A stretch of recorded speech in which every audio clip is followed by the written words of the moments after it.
आणि यानंतर आपल्यासोबत राजकीय विश्लेषक, ज्येष्ठ राजकीय विश्लेषक अशोक वानखेडे सर थेट दिल्लीहून जोडले गेलेले आहेत। आपण त्यांच्याशी बातचीत करूया।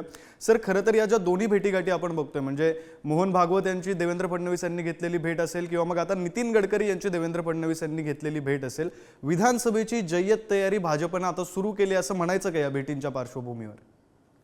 नाही, बरोबर आहे।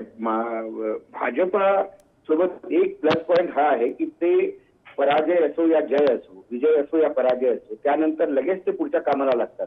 लोकसभेमध्ये झालेला दारुण पराभव म्हणजे 240 जेव्हा 30-70चं स्वप्न पाहून 240 वर अटकले आणि तुम्हाला गठबंधनची सरकार म्हणजे मोठ बाजू सरकार बनवावी लागली। त्यानंतर सगळ्या गोष्टी विसरून ते आता येणाऱ्या महाराष्ट्र, झारखंड आणि हरियाणाच्या निवडणुकीसाठी पूर्णपणे त्यांनी कमर कसलेली आहे।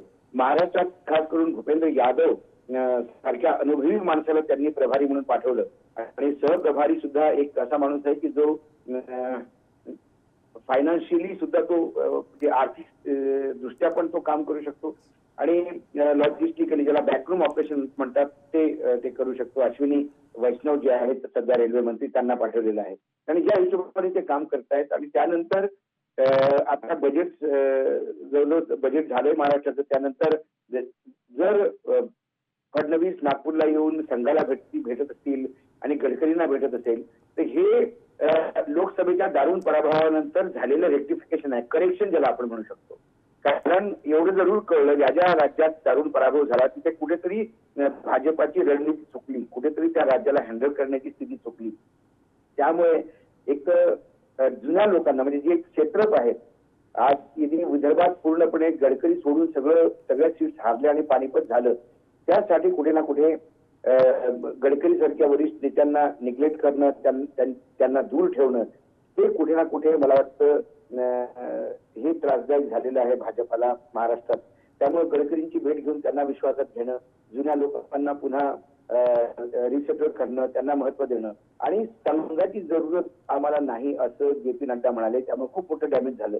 तर तो करेक्शन कुठेतरी देवेंद्र फडणवीसांच्या थ्रू त्यांना करावे लागेल। कारण तसं पाहिलं तर महाराष्ट्रात गडकरी आणि देवेंद्र फडणवीस हे दोघेही संघाच्या जवळचे नेते आहेत, परंतु गडकरींसोबत करीब संवादहीनताची स्थिती मोदी आणि गडकरींमध्ये आहे, जे म्हणजे फॉर्मल गोष्टी होतात त्या, परंतु राजकीय कुठली चर्चा किंवा संघटनेला घेऊन कुठली चर्चा ते होत नाही। कारण त्यांनी सगळ्याच कमिट्यांमधनं गडकरी जे राष्ट्रीय अध्यक्ष होते की काळात त्यांना सगळीकडनं बाहेर। धन्यवाद सर, तुम्ही दिलेल्या या सगळ्या माहितीसाठी आणि या विश्लेषणासाठी।